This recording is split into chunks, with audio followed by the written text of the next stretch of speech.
T-34 Mentor, or Mentor as I'd say. You cracked me up. And this is Cole Gaither of Cole Gaither fame. He buys and sells planes in South Carolina and all over the country. So, what is it? What is this? So a bit of an informal start, but this is Mark at Skywagon University, and today we're going to have a brief look around this T-34 because Cole is bringing it to a new customer, and he knows way more about it than I do, and that's not a lot.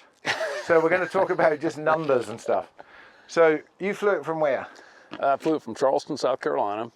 Right across the country. Straight as an arrow, right across the country, about 13 and a half, 14 hours, averaging anywhere from 172 knots to 145 knots. And what's she powered by? It's got a 550. It's a big engine. It's the biggest engine you can put in them. It's a brand new factory Lycoming 550. Continental. Continental. Did I say Lycoming? Yeah, but that's okay.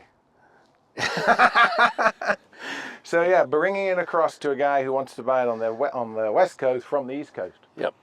So yeah, let's pop the hood and have a look around it. All right. So with the hood up, here she is, IO 550 Continental, 300 horsepower. Burns what were you seeing in fuel burn? And about 15 and a half, 16 gallons an hour. Doing 160, 170. That's now when I got up to 13.5, I was down to 12 and a half. So if you're up in the 12,000 range, you can get it back to about 12 and a half gallons. And what's its how long are its legs? How much gas it hold? How much? It holds 82 gallons, and you've got tip tanks that hold 16 apiece. Mains hold 25 each. A couple of interesting things. You never know how fast your tip tanks pump. These pump faster than the engine consumes. So you do have to kind of watch the level of the mains before you turn the tips on because they dump it into the mains pretty fast. And if that's already full, it'll just go overboard. It'll go somewhere, yeah. Yeah, okay. And then Bonanza-wise, it's the Bonanza wing, right? Everything about it is very Bonanza. It's basically a Bonanza fuselage. Everything about it, the fuselage is a little narrower than a normal Bonanza, but the wings are exactly the same. It's extremely desirable airplane because this is a Top Gun airplane. This plane puts you into any type. It's rated for 10.5 Gs. Damn. So you can. And there's an AD on it, SPAR, right? So it's very strong. There's a SPAR AD, and this plane is complied with that SPAR AD, so that puts it at the 10.5 Gs. I think without that SPAR AD being complied with, it's I think 6. So it's had everything done to it you could possibly do, including a factory new engine, new 3-blade prop. Those have about 100 hours each on them. The plane is roughly a $300,000 airplane. The gentleman that's buying it today is eager to trade his L-29 Delphin, which we might be seeing later. Which we will be seeing later, and which is a jet for people who don't know. That's right, it's a jet, and his Yankee AA-1B with an STC 180 horsepower engine on it. That'll be nice. He calls it the Little Rocket. Oh yeah, it will so be. We'll see what it does. Let's just walk around this and look at the similarities and differences. All right. So tip tanks, they're probably Osborne, right? Yes. Osborne tip tanks, just like on a regular Bonanza. Fuselage, very different, a bit like the PZL we just did, tandem, stick, with a lot of military, nice insignia on it. Nice big baggage compartment. And the big square vertical fin of the T-bone. Yep. But otherwise, very Bonanza-like. Very quick, very agile, very aerobatic. I've done aerobatics in Yaks and a couple other planes. This one, it's very friendly. It loops, rolls, very nice. The only thing on the rolls is if you don't apply forward stick when you're upside down, she'll dive on you. Right. Okay. Cut. Ready?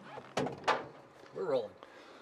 Okay, so to start it, you got mags down there. You got battery here. Then there's a primer.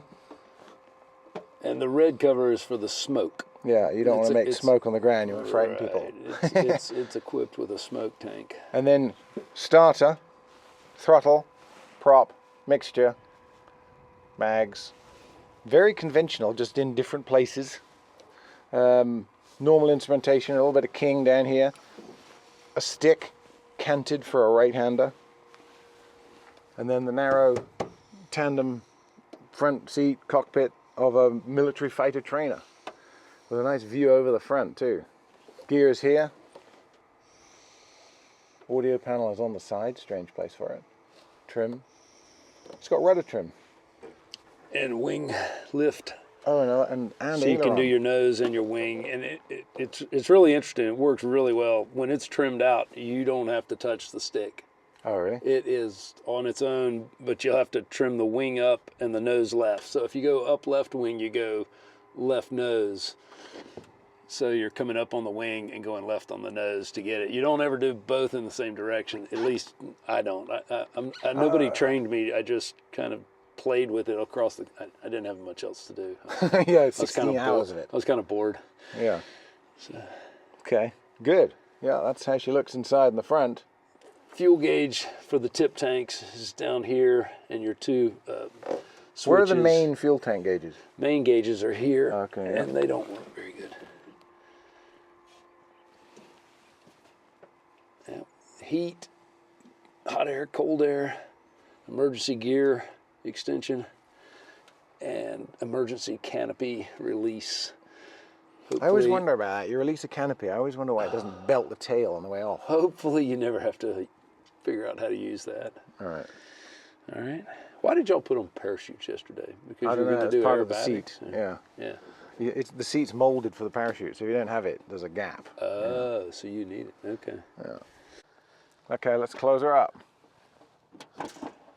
So it's slightly different to a Bonanza cowl, but it's, see these latches? They just go over the top, over a hole. Get that one.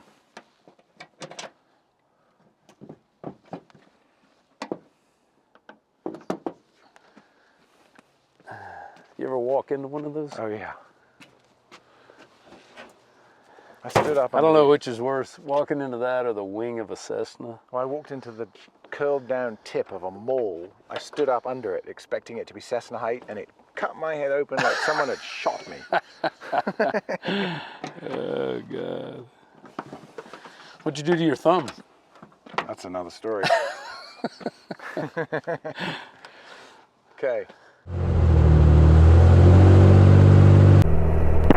Westfield traffic, windy 9157, Foxtrot, flight of 2, taking runway 23 for departure to the east, Westfield.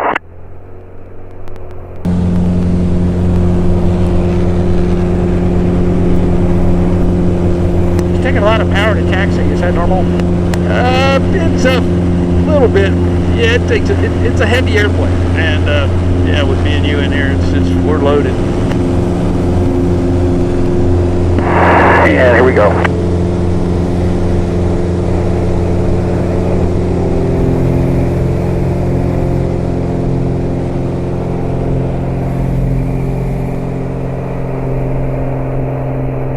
Alright, speed's alive.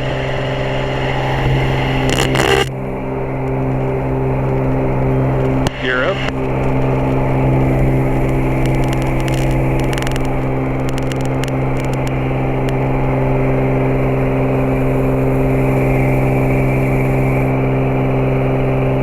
And whenever you're ready, bring that prop back to about 25.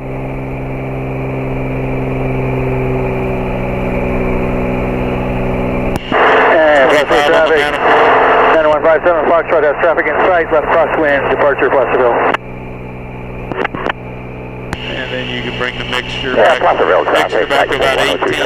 Tango is turning downwind for left traffic, runway 23, Placerville. Good traffic, Mr. 5 over Juliet, left base 28 up down. Can you guys go a little faster? Nope. Okay. Yeah, Placerville traffic. Yeah, we're probably a lot Tango, faster. turn left base, runway 23, Placerville. And you've got another aircraft below and to your left.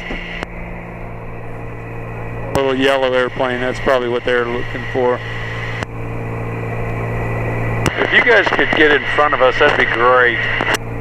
Yeah, we're giving it all she's got, mate. Damn it. You're only going 90 knots. You're only going 90 knots. Alright, slight left turn to get on course. We're at 15 inches of manifold pressure.